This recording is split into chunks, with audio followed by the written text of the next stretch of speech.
कार्यक्रम म्हणजे नेमका काय की तुमच्याकडून आपल्या विचारांची देवाणघेवाण व्हावी आणि तुमचे प्रश्न काय समाजातले नेमके ते कसे सोडवायचे ते आपल्यापर्यंत ताईच्या माध्यमातून त्या सोडवण्याचा प्रयत्न करणार आहे।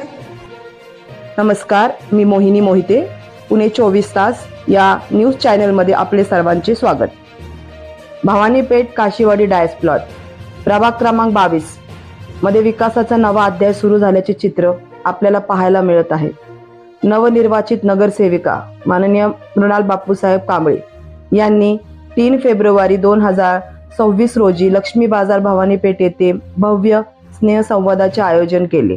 हा फक्त स्नेहसंवाद नव्हता, हा होता प्रभागाच्या प्रगतीचा आराखडा।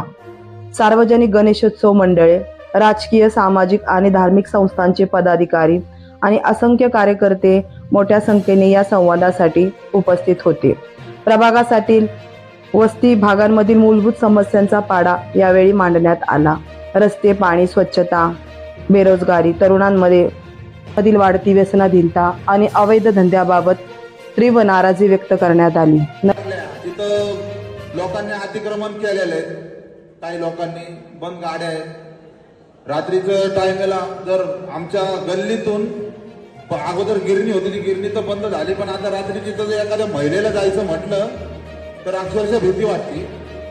पद्धतीने चालू नाहीये, सर्व पिणारे, खाणारे, भांडणारे सगळे तिथं येऊन थांबतात।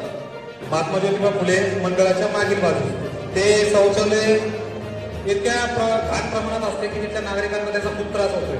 तर त्या शौचालयाला कायमस्वरूपी केअरटेकर मिळावा आणि हे शौचालय रोजच्या रोज चांगलं व्यवस्थित धुवून स्वच्छ करून मिळावे ही विनंती। साप्ताहिक हनुमान आरती व शिववंदना असते। तर विनंती एवढीच आहे की कचराकुंडी एकतर तिथून हटवावी किंवा त्याचा काहीतरी विल्हेवाट लवकरात लवकर डेलीच्या डेली साफसफाई होईल अशी विनंती आहे। आणि दुसरं नगरसेविका मृणाल कांबळे यांनी प्रत्येक प्रश्न गांभीर्याने ऐकून घेत ठोस आणि स्पष्ट भूमिका मांडली। यावेळी महिला सक्षमीकरणाला प्राधान्य, तरुणांसाठी सकारात्मक दिशा, अवैध धंद्यावर कठोर कारवाई आणि प्रभागांचा सर्वांगीण विकास हा स्पष्ट निर्धार करण्यात आला। पुढील 5 वर्षात प्रभागाचा चेहरा मोहरा बदलणार असा ठाम विश्वास मृणाल कांबळे यांनी व्यक्त केला। जसं तुम्ही आम्हाला जे जे निवेदन दिले त्याच्यावर पण आपण म्हणजे तुमचा प्रतिसाद आम्हाला चांगला भेटला या गोष्टींसाठी आणि ते आम्हाला खूप आवडलंय की तुम्ही सगळ्यांनी छान असा आम्हाला प्रतिसाद दिला या गोष्टीला। की भरपूर अशा गोष्टी आहेत जसं की महिलांचं सक्षमीकरण, बेरोजगारांना रोजगार मिळवून देणं आणि भरपूर गोष्टी आहेत तसं